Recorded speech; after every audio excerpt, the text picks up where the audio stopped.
TNI bisa mengambil peran sebanyak-banyaknya dari sisi mana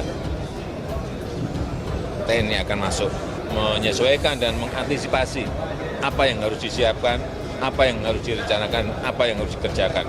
Pada posisi siap mengamankan negara, mengamankan bangsa.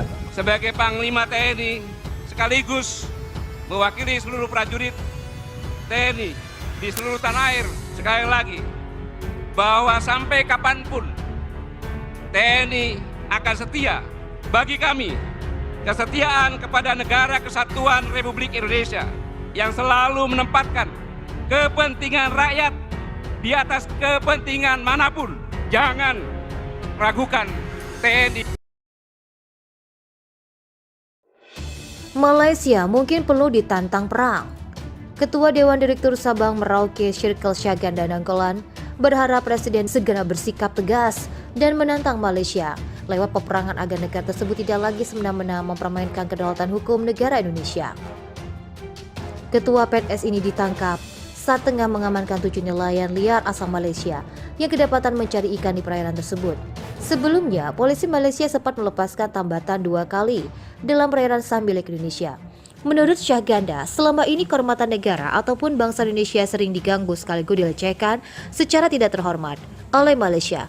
Bahkan diantaranya berupa pencaplokan batas wilayah negara serta penganiayaan fisik pada warga negara Indonesia yang dilakukan pihak Malaysia dengan sengaja dan berlebihan.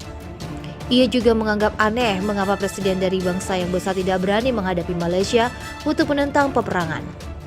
Padahal menurut Syahganda, presiden dijamin Undang-Undang 45 untuk menyatakan perang dengan negara lain agar dianggap telah mengganggu kedaulatan negara. Perbatasan antara Indonesia dan Malaysia di Asia Tenggara mencakup perbatasan darat yang memisahkan kedua negara di Pulau Kalimantan, perbatasan maritim di sepanjang Selat Malaka, Laut Tiongkok Selatan, dan Laut Sulawesi. Demikian dikatakan Koordinator Serikat Aksi Mahasiswa Nusantara, Antoni, saat berunjuk rasa di Kedutaan Besar Malaysia. Anton mengatakan bahwa Komandan Komando Pelaksana Operasi Pengamanan Perbatasan Republik Indonesia Malaysia, Brigadir Jenderal TNI Roni marah besar dan perbuatan pekerja perusahaan negeri jiran yang merusak patok batas kedua negara.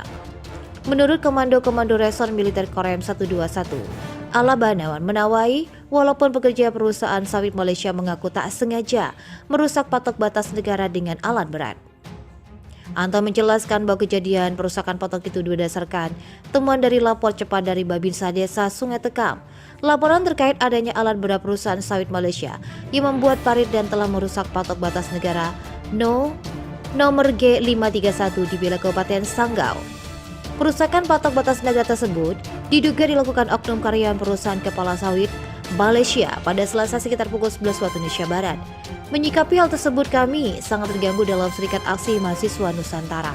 Akan menuntut pertama, mendesak Presiden Jokowi untuk mengutus hubungan diplomatik Republik Indonesia dan Malaysia karena diduga perusahaan sawit Malaysia. Direktur Topografi Angkatan Darat Brigjen Asep Edi Rosyidin mengingatkan pemerintah Indonesia dan Malaysia agar tidak berlarut-larut dalam menyelesaikan negosiasi batas negara. Peringatan ia berikan kepada negosiasi yang tak segera diselesaikan bisa memicu masalah. Perkiraannya ada 3 masalah yang bisa muncul dari negosiasi yang tak kunjung kelar tersebut. Pertama, konfrontasi antara Indonesia dan Malaysia. Kedua, urusan sengketa bisa dibawa ke Mahkamah Internasional. Sebagai informasi, Indonesia pernah kalah dalam sengketa Pulau Sipadan dan Likitan pada tahun 2002 di jalur Mahkamah Internasional. Pulau Sipadan dan Likitan menjadi bagian dari wilayah kedaulatan Kerajaan Malaysia. Ketiga, hambatan pembangunan di wilayah batas negara. Lebih lanjut dikatakan, saat ini pemerintah Indonesia dan Malaysia secara intensif melakukan Joint Working Group untuk membahas masalah perbatasan tersebut. Asep juga mengatakan, saat ini Indonesia dan Malaysia telah memiliki pemahaman yang sama soal batas negara.